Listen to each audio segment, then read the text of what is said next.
जगमग है रातें, अब जगमग है रातें, ज्ञान प्रकाश छा जाने से अरमानों का उगा है सूरज।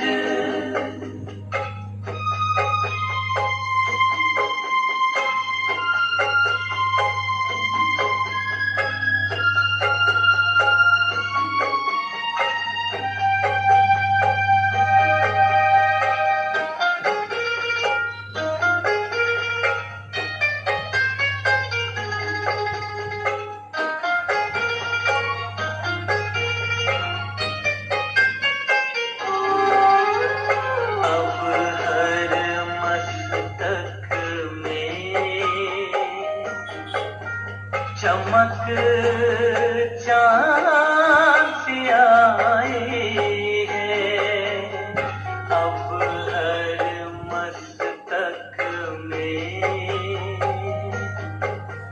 चमक चाँद सी आई है। नैनों में शीतलता शांति पुरवाई लाई है। रोशन ये जीवन है, रोशन ये जीवन है, आत्मदीप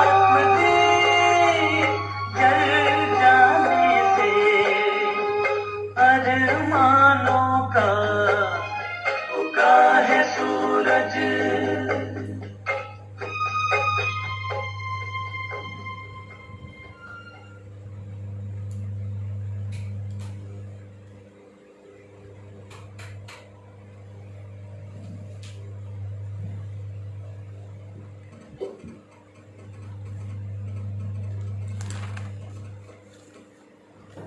ओम शांति। आज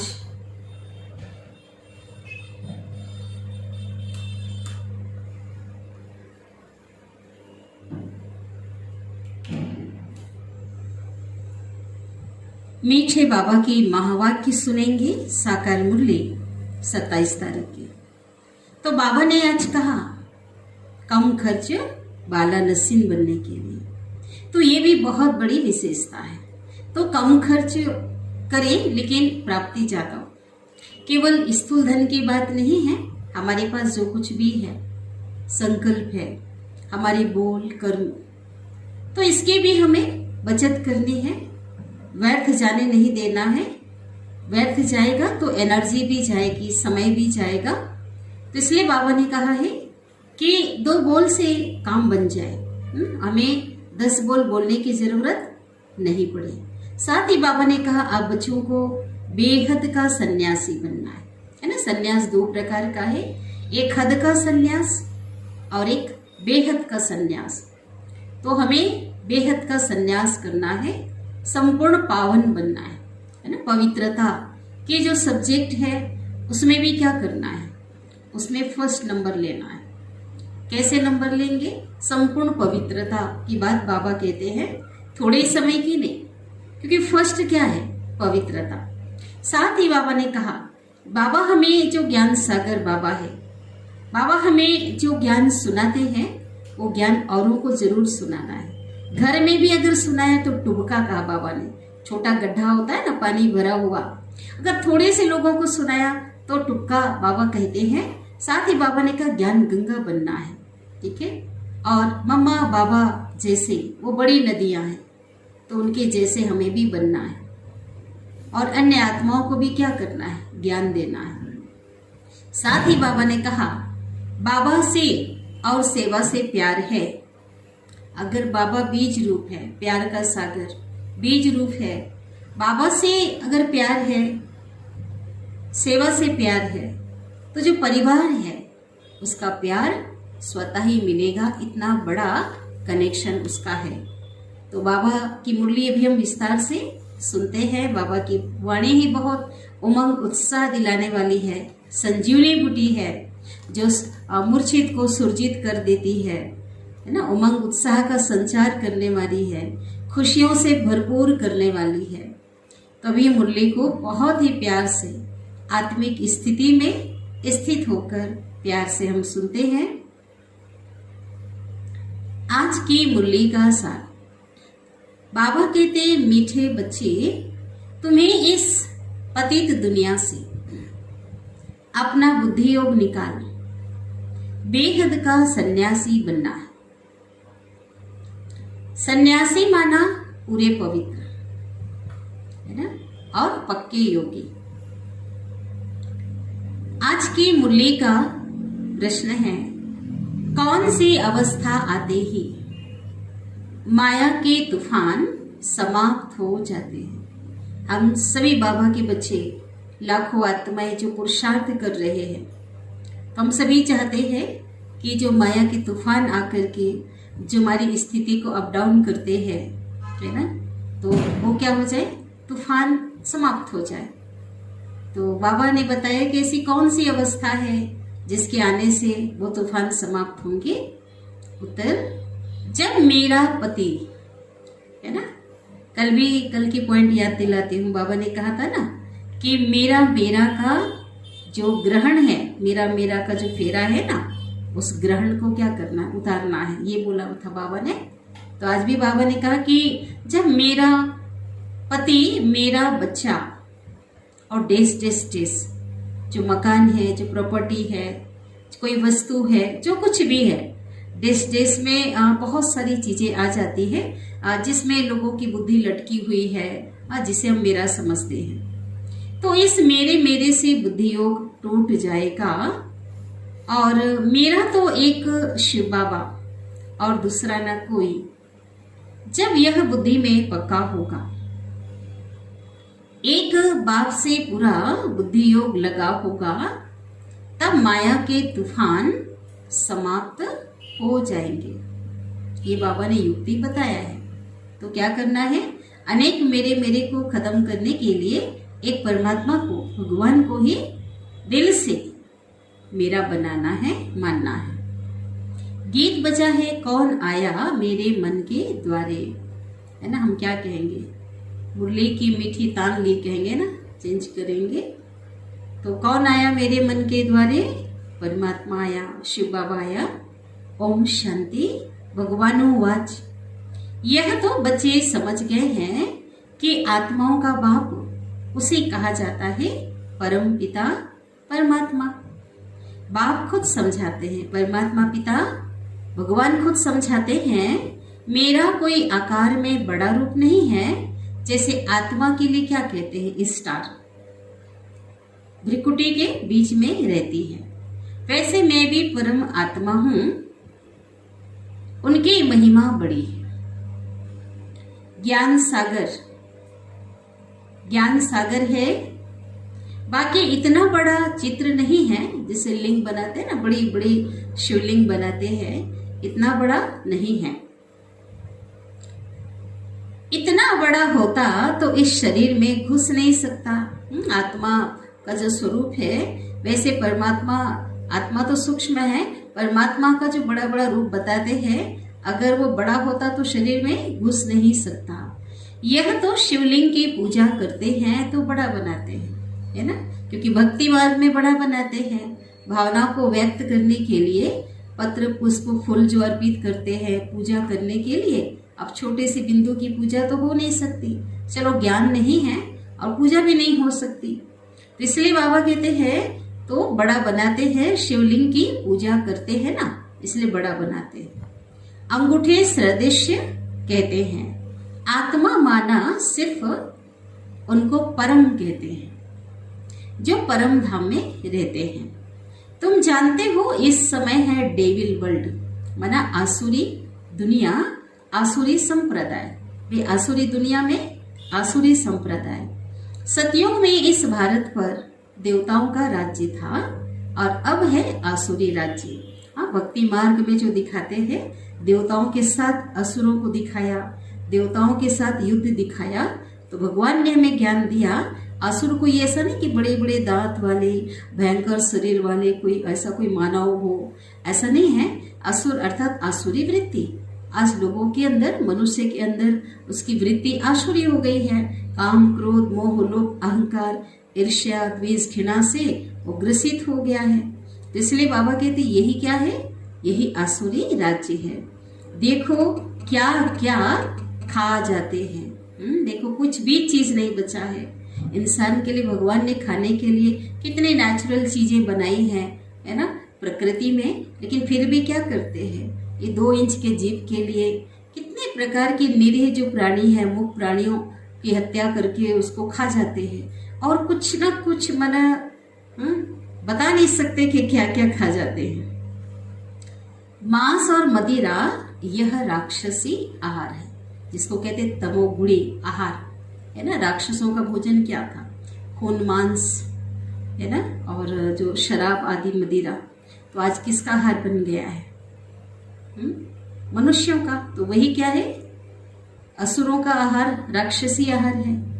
इस बात को भी नहीं समझते हैं, स्कूल में भी कोई के अच्छे ख्यालात और कोई के रजोगुणी और तमोगुणी होते हैं। जो दूसरों को समझा नहीं सकते उनको क्या कहेंगे, बुद्धू कहेंगे। बाबा ने कहा ब्रह्मा कुमार कुमारियों में भी नंबरवार, महारथी, घोड़े सवार, प्यादे बहुत हैं।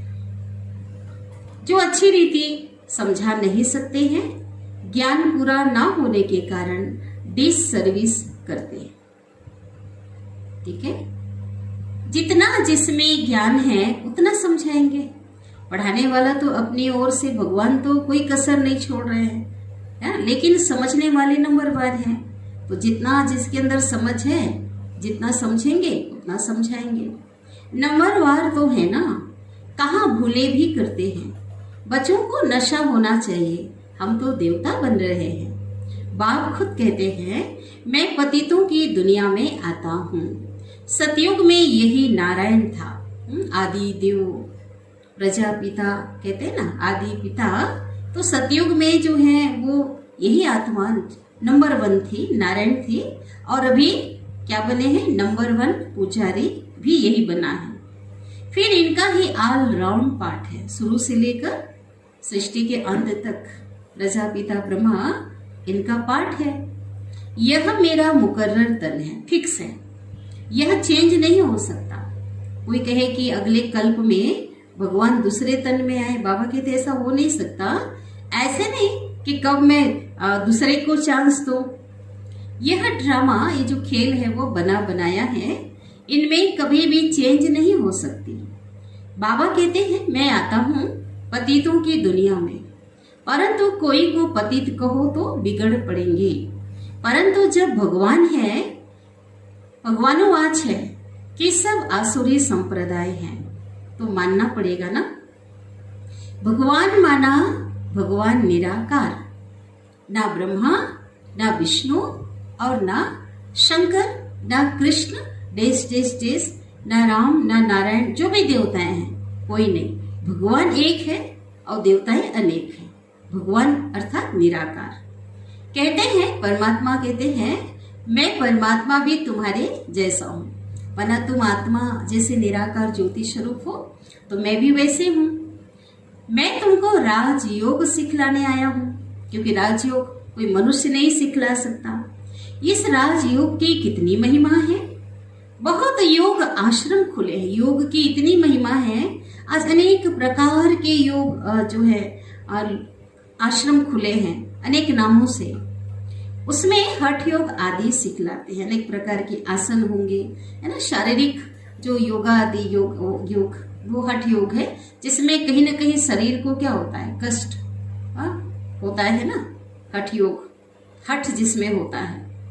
परंतु तुम योग बल से सारे विश्व को स्वर्ग बनाते हो। ये हठ योग नहीं है, राजयोग सहज योग है, जिससे हम स्वर्ग बनाते हैं विश्व को परिवर्तन करते हो। सारी दुनिया तो योग में नहीं रहती ना।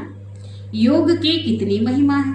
अब राजयोग, पूरा विश्व तो राजयोग नहीं सीखेगा, न ही परमात्मा से पूरे विश्व की आत्माओं का कनेक्शन है।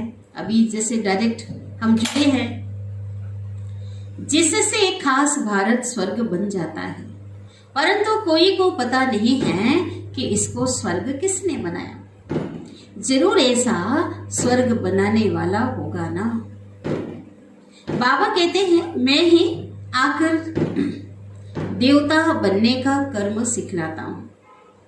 कहते नर ऐसा कर्म करे नर श्री नारायण बन जाए, और नारी ऐसी कर्म करे नारी श्री लक्ष्मी बन जाए। लेकिन ऐसा कर्म कौन सिखलाता है?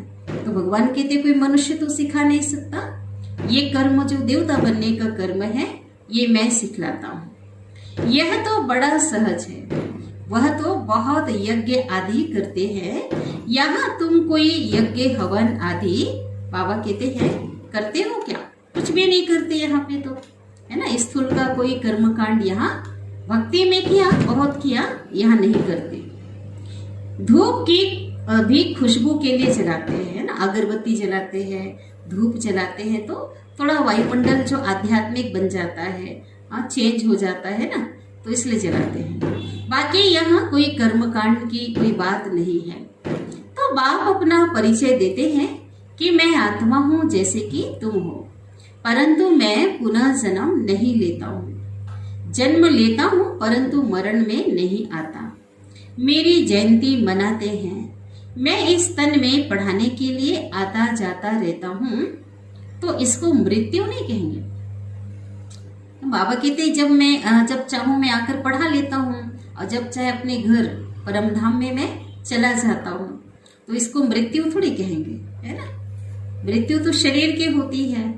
तो बाबा कहते हैं मैं आता हूं देवता बनाने के लिए। अब जो आकर पढ़ेंगे पढ़ेंगे भी वही जिन्होंने कल्प पहले पढ़ा है। बनी बनाई बन रही है ना, अब कुछ बनने ना है। तो जिन्होंने पहले पढ़ा है और वही आकर पढ़ेंगे। बहुत काल से बिछड़े हुए वही सिकिलधे बच्चे हैं। दूसरे थोड़े ही 84 जन्मों में आते हैं। हम ये सारा 84 का चक्र लगाते हैं। मनुष्य तो बहुत जन्म लेने से तंग होते हैं। तुमको कहेंगे हम 84 के चक्र में नहीं आना चाहते, है ना। इतने दुखी हो गए हैं लोग, इतने अशांत हो गए हैं, तो क्या चाहते हैं लोग? इन जो है जन्म के मरण के जो बंधन है इसे छूटना चाहते हैं। कहते हैं वो कहेंगे हम नहीं आना चाहते इस चक्र में। परंतु हम कितने पहलवान हैं।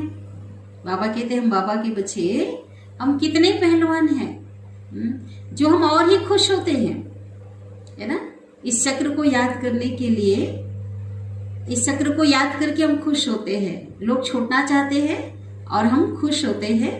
इस 84 के चक्र को, जिसे हम स्वदर्शन चक्रधारी कहते हैं ना, स्वदर्शन चक्र कहते हैं, इसको याद करते करते चक्रवर्ती राजा बन जाते हैं। उन्होंने के झंडे में भी चक्र है ना। तिरंगा में क्या है? चक्र है। फिर उन्होंने चरखा बना दिया है।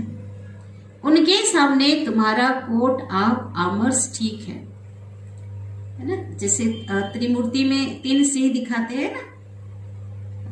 तो बाबा कहते हैं, और यहाँ पे क्या है? बाबा कहते हैं ऊपर में शिव बाबा, और यहाँ पे क्या है? कोट ऑफ आर्मर्स, नीचे में त्रिमूर्ति और चक्र बिल्कुल ठीक लगा है।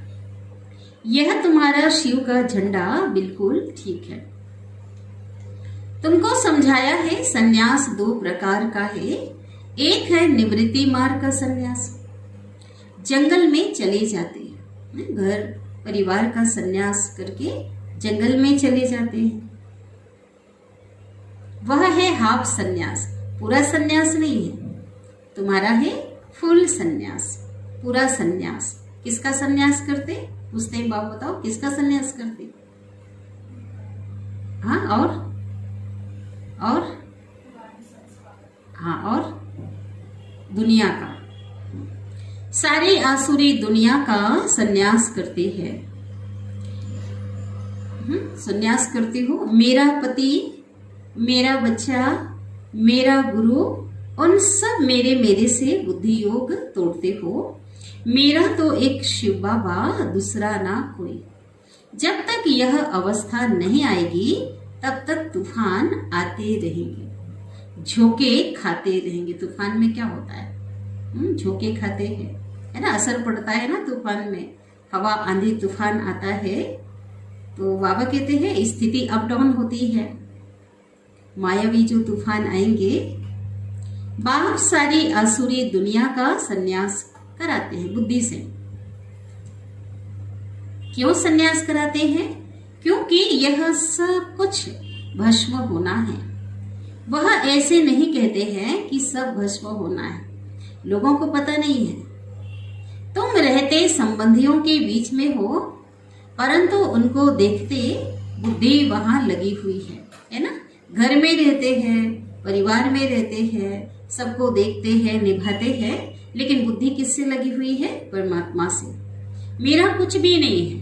पहले तो चलो कहते थे सब कुछ तेरा, क्या लागे मेरा, कहते तो एक रिवाजी रूप से कहते थे, अंदर से मानते में हाँ मेरा थे, लेकिन इस ईश्वरीय ज्ञान में आकर के सच में सब कुछ बाबा को सौंपा हुआ है और निमित्त बन के, ट्रस्टी बन करके संभाल रहे हैं कि मेरा तो कुछ है नहीं।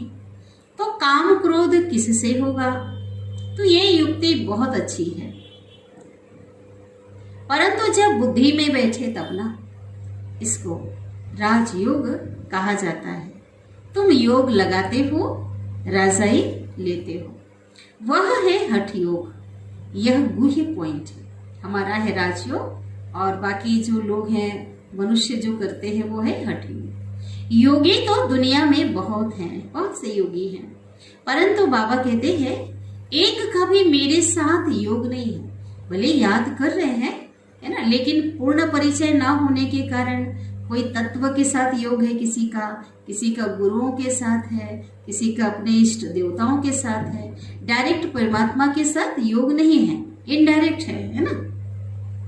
मेरे बदले मेरे निवास स्थान ब्रह्म तत्व से योग है सन्यासियों का। ब्रह्म को ईश्वर मान लिया है, जबकि ब्रह्म तो रहने का जो है वो स्थान है आत्मा और परमात्मा का। जैसे भारतवासी अपने स्थान, रहने का जो स्थान है ना, हिंदुस्तान, हाँ, उसको अपना धर्म समझ बैठे हैं, है ना। हिंदुस्तान में रहने वाले क्या हो गए? हिंदू, हाँ, धर्म समझ बैठे हैं ना। वैसे है तो सनातन धर्म की आत्माएं, लेकिन ना जानने कारण रहने के स्थान के आधार पे धर्म को अधर्म समझ बैठे। वैसे वह भी अपने को ब्रह्म का बच्चा समझते हैं। बच्चे भी नहीं कहते। बच्चा कहें फिर तो वर्षा चाहिए, ठीक है। ब्रह्म को का बच्चा समझते हैं, लेकिन बाबा कहते बच्चा भी नहीं कहते अपने को, उसको ईश्वर समझकर योग लगाते हैं। अगर अपने को ब्रह्म का बच्चा समझे तो भी वर्षा, अब तो तत्व तो वर्षा दे नहीं सकता, कोई चैतन्य तो है नहीं ना, वो तो जड़ तत्व है, रहने का स्थान। वह कहते हैं कि तत्व में हम लीन हो जाएंगे। बाबा को तो अनुभव है ना। अब ब्रह्मा पहले दादा लेखराज के रूप में थे, है ना, भक्ति मार्ग में थे तो अनुभवी थे, है ना। बहुतों से इनका मिलना जुलना होता था, बहुत सन्यासियों से, गुरुओं से अनुभव किया है, एक दो नहीं। इनके खुद के ही पहले क्या थे, पिताश्री के खुद के ही पहले, है ना, भक्ति मार्ग में 12 गुरु थे। सदगुरु शिव बाबा परमात्मा मिले तो सत ज्ञान मिला, सब छूट गए, तो अनुभवी तन भगवान ने लिया है। अर्जुन को दिखाते हैं ना कि बहुत गुरु थे। तुम सब अर्जुन हो, एक अर्जुन की बात नहीं। ज्ञान को जो अर्जन करता है वो है अर्जुन। इस समय सारी दुनिया पर रावण का राज्य है, सारी दुनिया लंका है। एक सिलान का बेट, हाँ, पर दीप लंका नहीं। आज कहते लंका में रावण का राज्य था, और लंका एक क्या है, समुद्रों से घिरा हुआ एक टापू है, श्रीलंका है ना नाम, देश, द्वीप। तो बाबा कहते हैं ऐसा नहीं कि कोई एक द्वीप, कोई लंका है, रावण वहां था। ये पूरी दुनिया ही क्या है, ये लंका है। वो हद की लंका है ना, परंतु बेहद की लंका सारी दुनिया है ना। रावण का राज्य है, विकारों का साम्राज्य है। अब सारी दुनिया पर रावण का राज्य है। राम राज्य में इतने मनुष्य नहीं, दैवी सृष्टि में, सतयुगी दुनिया में बाबा कहते इतनी संख्या नहीं थी। अब राम राज्य है तो रावण राज्य नहीं, कहते रात है तो दिन नहीं और दिन है तो रात नहीं। इसी प्रकार जब राम राज्य है तो रावण राज्य नहीं है। कहाँ चला जाता है पूछ रहे बाबा। नीचे पताल में चला जाता है। फिर रावण राज्य आता है। तो जब बाबा कहते राम राज्य नीचे चला जाता, सृष्टि चक्र जैसे घूम रहा है ना, तो घूमते हुए नीचे आ जाता है ना। ऐसा नहीं कि धरती के नीचे पताल में जाने की बात नहीं है, सृष्टि चक्र घूमता हुआ नीचे आ जाता है। यह ड्रामा है ना, जब चक्र फिरता है तो सतयुग ऊपर आ जाता है, द्वापर कलयुग नीचे चला जाएगा। तो सतयुग त्रेता नीचे से ऊपर आ जाएगा। चक्र की बात है, उन्होंने लिख दिया है, कुछ और लिख दिया है। बाकी ऐसा नहीं कि कोई सागर में नहीं चला जाता है ना। ये जो पृथ्वी है, सृष्टि है, जलमयी हो जाती है, ऐसा नहीं है। सागर से, वह सागर से निकलता नहीं है, चला जाता है या कोई और निकलता है, ऐसी कोई बात नहीं है। कभी भी परिवर्तन होता है, बाबा ने बताया। कभी भी सृष्टि पूरी तरह जलमयी नहीं होती है, जल में नहीं डूबती है। बाप समझाते हैं यह बड़ी गूढ़ समझने की बातें हैं। इसमें पवित्रता है फर्स्ट और योग पक्का चाहिए। इसको कहा जाता है कंप्लीट संन्यास। इस दुनिया से बुद्धि योग खलास। यह बातें तुम्हारे में भी कोई समझते होंगे। सब समझें तो ज्ञान गंगा बन जाए, छोटी नदी बने, छोटी नदी बने, कैनाल बने, नहर बन जाए। अच्छा, टुबका बन घर में भी सुनाए तो भी समझे कि हाँ कुछ समझा है ना। छोटा गड्ढा होता है ना पानी से भरा हुआ, थोड़े से एक स्थान पे भी अगर सुनाया परिवार में तो टुबका बन गया। परंतु घर में भी बता नहीं सकते। बाबा कहते हैं कैसा भी गरीब हो, बाबा के बच्चे कैसे भी गरीब हो, परंतु घर में गीता पाठशाला खोल सकते हो। भले एक ही कमरा हो, उसमें ही खाते पीते सोते हो। अच्छा, काम उतार सफाई कर, फिर एक क्लास लगाओ। 3 पैर पृथ्वी में इतनी बड़ी हॉस्पिटल खोल सकते हो। साहूकार की बातें छोड़ो, बाप तो गरीब निवाज है ना, बाप तो गरीब निवाज है। तो बाबा ने कहा छोटे से स्थान पर भी अपना वहां खोल करके किसी को ज्ञान दिया, बाकी समय अपना यूज किया तो भी अपना भाग्य बना सकते हैं, अपनी कमाई जमा कर सकते हैं। साहूकार क्या बोलते हैं? जो बहुत संपत्ति वाले हैं, स्थूल धन से संपन्न जो लोग हैं, वो कहते हैं क्योंकि हर प्रकार की सुख सुविधाएं है ना, भौतिक जो साधन उनके पास है, रुपए पैसे, मोटर बंगला गाड़ियां हैं, वो कहते हैं हमारे लिए तो यही स्वर्ग है। तो बाबा भी कहते अच्छा तुम अपने स्वर्ग में ही खुश रहो, मैं तुमको क्यों दूं? दान भी गरीबों को दिया जाता है ना।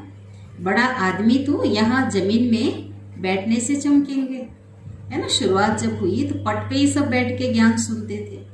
अभी तो चलो कहीं सुविधा अनुसार चेयर भी रख दिया गया है बैठने के लिए, लेकिन ज्ञान तो नीचे बैठ करके सुना जाता था ना। तो बाबा कहते हैं भल अपने महलों में ही रहो, मेरे पास तो गरीब आए जो अच्छी तरह पढ़े। अगर दूसरे को नहीं सुना सकते हो तो छोटा तालाब भी नहीं ठहरे। तुमको तो बड़ी नदी बनना है ना। जैसे बाबा ने टुबका माना छोटा तालाब, छोटा स्थान है ना जब पानी एक ही जगह पे स्थिर रहता है, उसको टुबका कहते हैं। तो बाबा कहते हैं छोटा तालाब भी नहीं, अगर थोड़े लोगों को भी नहीं सुनाते हो तो बनना तो तुमको बड़ी नदी है। मम्मा बाबा को फॉलो करो। नदी क्या करती, बहती रहती है ना। बड़ी नदी बहुत दूर तक जाती है और उससे लोग क्या करते हैं ना, उस पानी को जो है वो यूज करते है ना, स्नान करते हैं, उपयोग में लाते हैं। तो बाबा कहते हैं क्या बनना है? बड़ी नदी बनना है।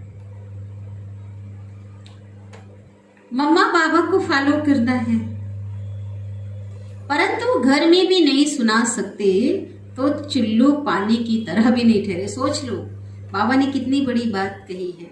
कई बाबा के बच्चे अकेले अकेले ज्ञान में चल रहे हैं, अपने घर में भी नहीं जो सुनाते, माना चुल्लू भर पानी जो हथेली में पानी लेते हैं ना, वो भी बाबा कहते वो भी नहीं है। बाबा को तो मजा आएगा ज्ञान गंगाओं के सामने। कई बाबा के सम्मुख सुनते हैं तो बहुत खुश होते हैं।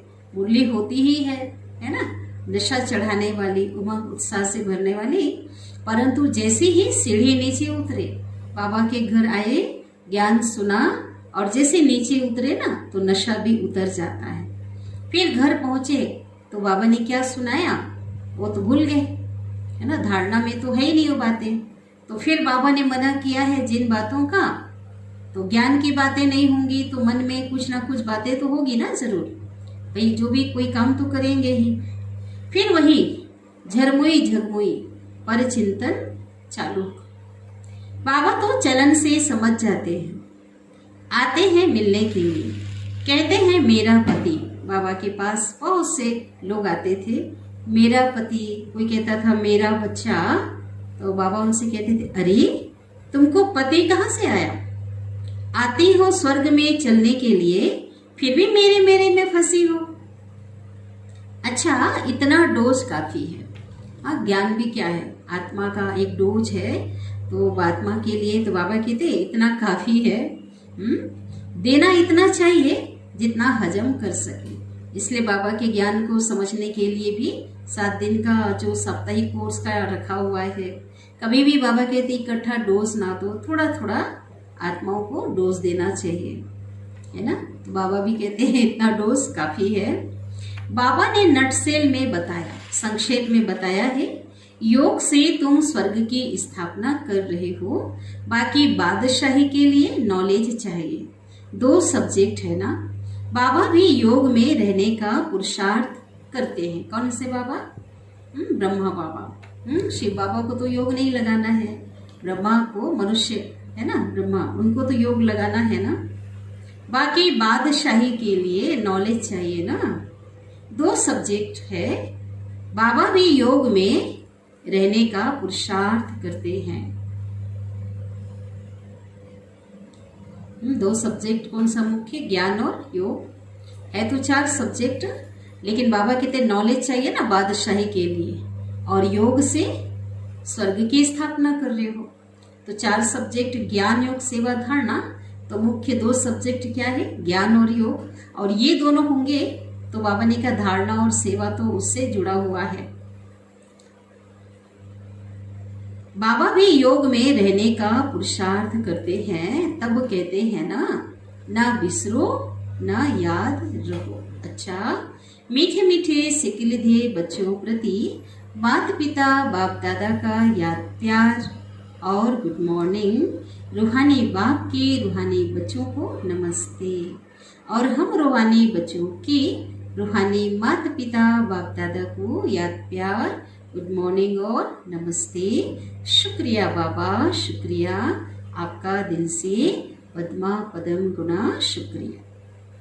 धारणा के लिए मुख्य सार, इस पुरानी दुनिया का कंप्लीट संन्यास करना है। ठीक है, कैसे बताए बाबा ने भी मुरली में? कंप्लीट माना बुद्धि से पूरी बेहद की दुनिया का क्या करना है? भूलना है, उससे रहते हुए पवित्रता और योग की, ये तो मुख्य 2 सब्जेक्ट है ना। इसमें फर्स्ट नंबर लेना है। दूसरे पॉइंट, ज्ञान गंगा बन, पतितों को पावन बनाने की सेवा करनी है। मम्मा बाबा को फॉलो कर बड़ी नदी बनो। वरदान है, ब्राह्मण जीवन में कम खर्च वाला नशीन करने वाले अलौकिकता संपन्न भव। विस्तार, इस अलौकिक ब्राह्मण जीवन का विशेष स्लोगन है, कम खर्च वाला नशीन। खर्चा कम हो लेकिन प्राप्ति क्या हो? ज्यादा हो, शानदार हो, अर्थात रिजल्ट क्या हो? अच्छे से अच्छी हो। अलौकिकता संपन्न जीवन तब कहेंगे जब बोल में, कर्म में खर्च कम हो, कम समय में ज्यादा काम हो, कम बोल में स्पष्टीकरण ज्यादा हो, संकल्प कम हो लेकिन शक्तिशाली हो।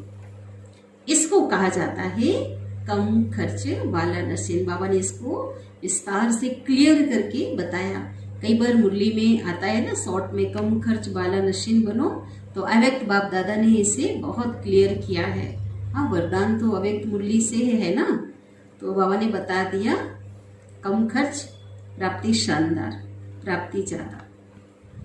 जो सर्व खजाने कम खर्च करते हैं उनके भंडारे भरपूर हो जाते हैं। चाहे स्थूल खजाने की भी जो बात है, बाबा कहते इसको भी वेस्ट मत करो, है ना। स्लोगन, बाप और सेवा से सच्चा प्यार है तो परिवार का प्यार स्वतः ही मिलता है ना। कौन से परिवार का? क्योंकि बीज से हम जुड़े हुए हैं, है ना। बीज से अगर प्यार है, भगवान से प्यार है, तो सेवा से प्यार होगा। और साथ ही साथ सेवा जब हम करेंगे सच्चे दिल से, तो क्या होगा? सबका प्यार, परिवार का प्यार स्वतः ही मिलेगा, सबके प्यारे बन जाएंगे, है ना। भगवान से, बीज से जो प्यार करता है ना, तो बीज से पूरा संसार जुड़ा हुआ है ना, बीज से पूरी दुनिया की उत्पत्ति हुई है। भगवान से जिसको प्यार होगा तो उसको सारी दुनिया का प्यार मिलेगा, सारी दुनिया उसका सम्मान करेगी। बहुत बड़ा ये कनेक्शन है। अब है मातेश्वरी जी के अनमोल महावाक्य, तो इसको फिर हम सुनते हैं।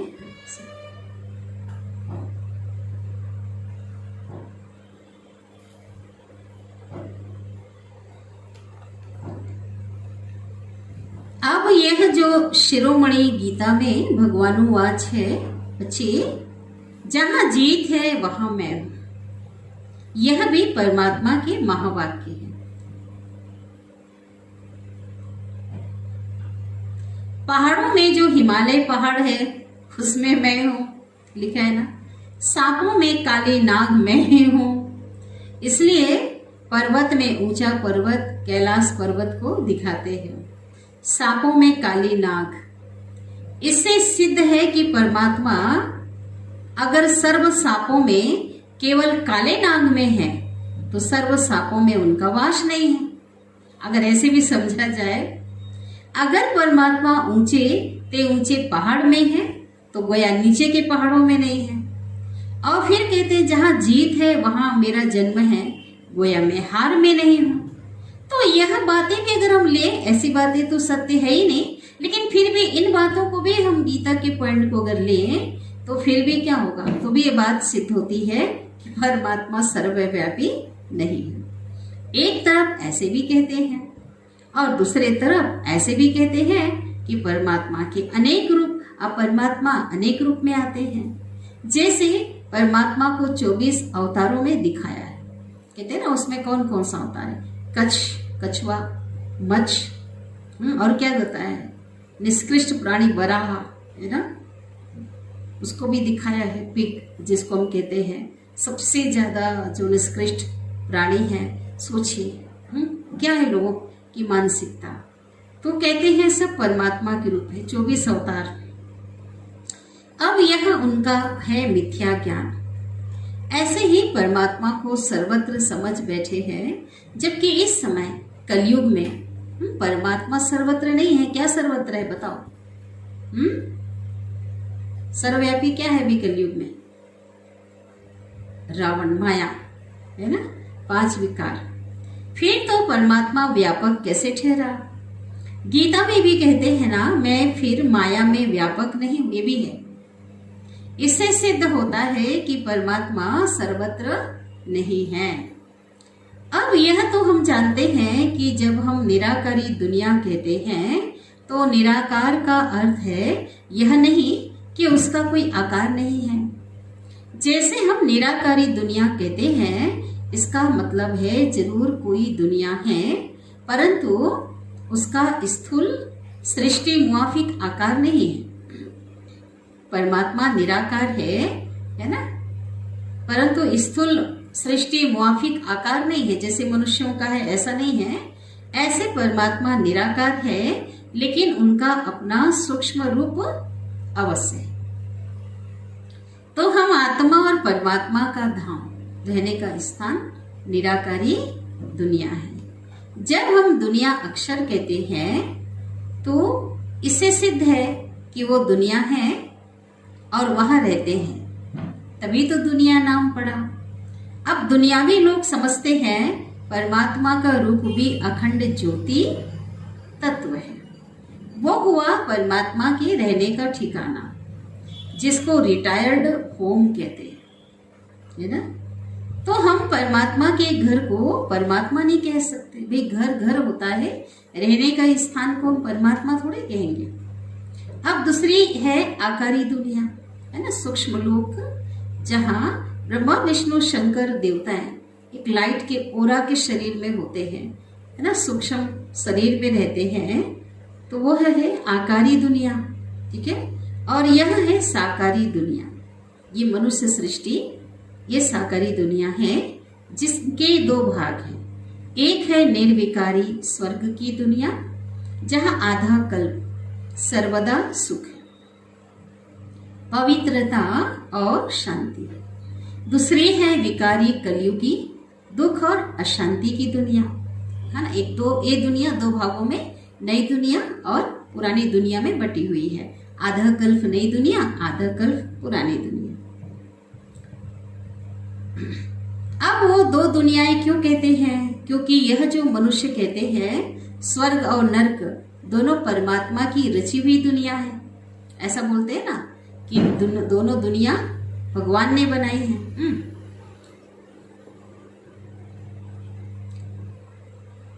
अब वो जो दुख और अशांति की दुनिया, हाँ, तो भगवान क्या कहते हैं?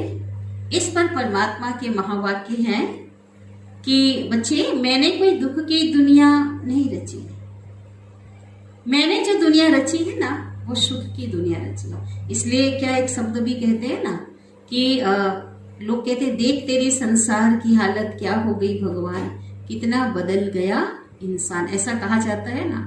माना भगवान की जो दुनिया रची गई थी वो कोई और दुनिया थी।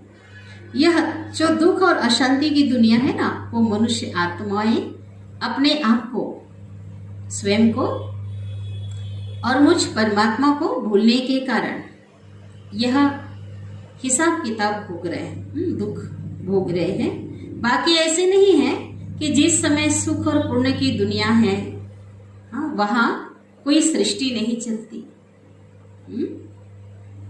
हाँ, अवश्य जब हम कहते हैं देवताओं का निवास था तो वहां भी चलती थी, वहां भी प्रवृत्ति जो है मार्ग था, गृहस्थ जीवन था। परंतु इतना जरूर था, वहां की जो पैदाइश थी, जो जन्म लेने वाले जो देवताओं का जो जन्म था वो विकारों से नहीं था, ठीक है, योग बल से, पवित्रता से था।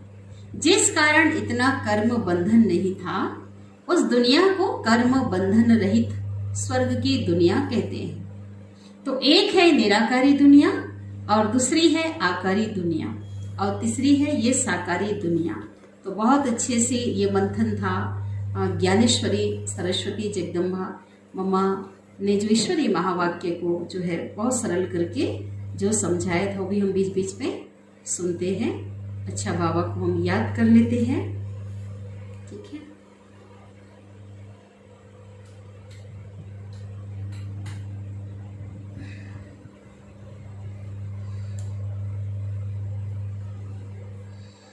ओम शांति।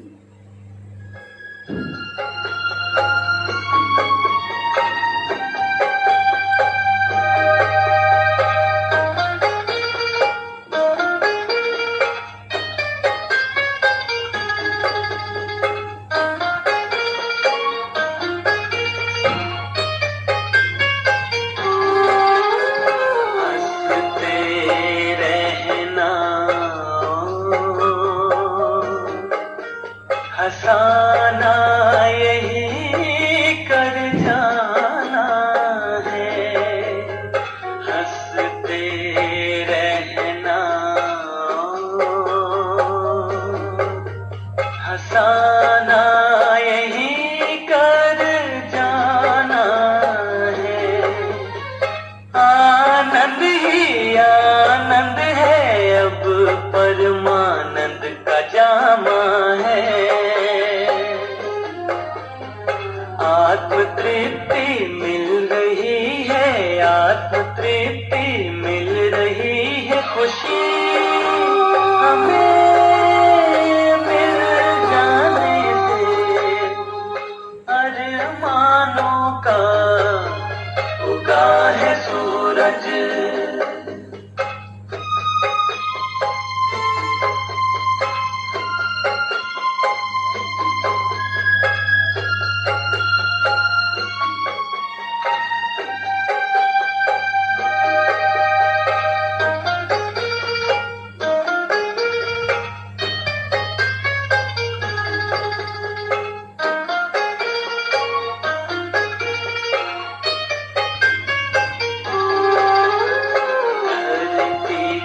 तारे चमके, आकाश भी मुस्काया है। धरती के तारे चमके, आकाश भी मुस्काया है।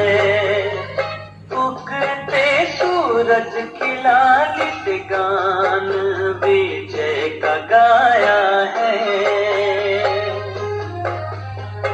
इंद्रधनुष उगाया, इंद्रधनुष उगाया, दिल में अरमान पल जाने से अरमानों का उगा है सूरज। बाबा तेरे आने से अरमानों का उगा है सूरज।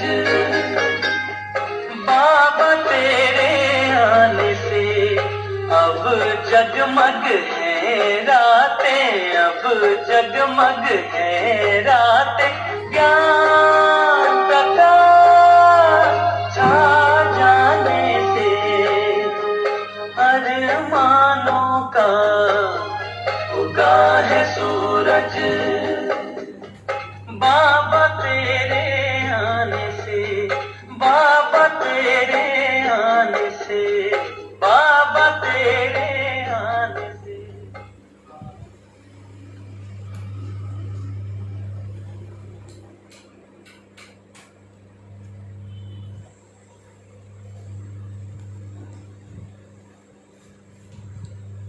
ओम शांति।